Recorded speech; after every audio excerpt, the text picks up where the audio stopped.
అత్యుత్తమర్యాంకులే లక్ష్యంగా నారాయణ.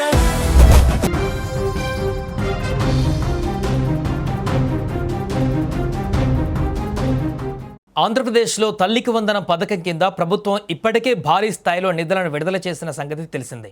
రాష్ట్ర వ్యాప్తంగా 60 లక్షలకు పైగా విద్యార్థులకు ప్రయోజనం కలిగేలా 10,000 కోట్లకు పైగా ఆర్థిక సాయాన్ని ప్రభుత్వం విడుదల చేసింది. అయితే డబ్బులు అందరికీ చేరలేదనే ఫిర్యాదులు కూడా పెద్ద ఎత్తున వస్తున్నాయి. చాలామంది తల్లిదండ్రులు తమ పిల్లల అర్హులైనటువంటి ఖాతాలలో డబ్బులు జమ కాలేదని చెబుతున్నారు. మరికొందరు తమ పేర్లు జాబితాలో కనిపించడం లేదని ఆందోళన వ్యక్తం చేస్తున్నారు. ఈ నేపథ్యంలో ప్రభుత్వం కీలక నిర్ణయం తీసుకుంది. తల్లికి వందనం పథకం కింద అర్హత ఉన్నప్పటికీ డబ్బులు రాని వారికి మరొక అవకాశం కల్పించింది. ఎవరైనా తమకు నిధులు జమ కాలేదని భావిస్తే అభ్యంతరాలు, ఫిర్యాదులు నమోదు చేసుకోవచ్చని స్పష్టం చేసింది.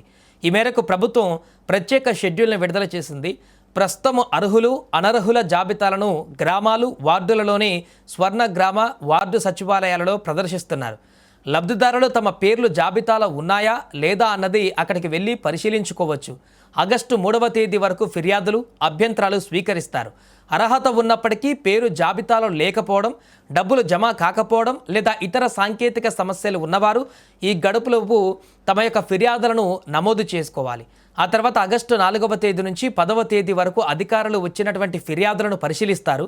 ప్రతి దరఖాస్తును పరిశీలించి నిజంగా అర్హులైన వారిని గుర్తించేందుకు చర్యలు తీసుకుంటారు. అనంతరము అదనపు అర్హుల జాబితాను సిద్ధం చేయనున్నారు. ఇక మొదటి విడతలో సాయం అందని కుటుంబాలకు ఇది చాలా ముఖ్యమైనటువంటి అవకాశం.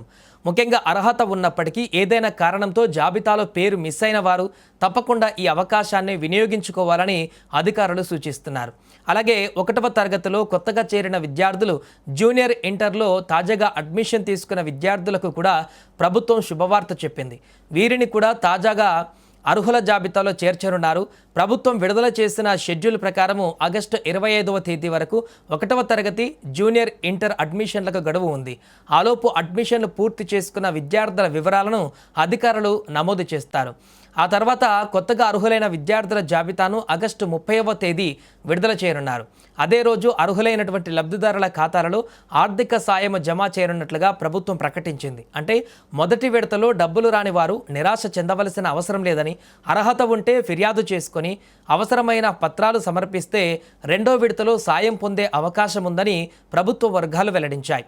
కాబట్టి మీ పిల్లల పేరు జాబితాలో ఉందో లేదో వెంటనే పరిశీలించి ఒకవేళ డబ్బులు జమ కాకపోతే ఆగస్టు 3లోపు సంబంధిత కార్యాలయంలో ఫిర్యాదు నమోదు చేసి అవసరమైన పత్రాలతో వెళ్ళి వివరాలు సమర్పించాలంటూ అధికారులు తెలిపారు. మొత్తానికి తల్లికి వందనం పథకంలో డబ్బులు అందని అర్హులైన కుటుంబాలకు ప్రభుత్వం మరో అవకాశం ఇవ్వడం ఊరటనిచ్చే అంశంగా మారింది.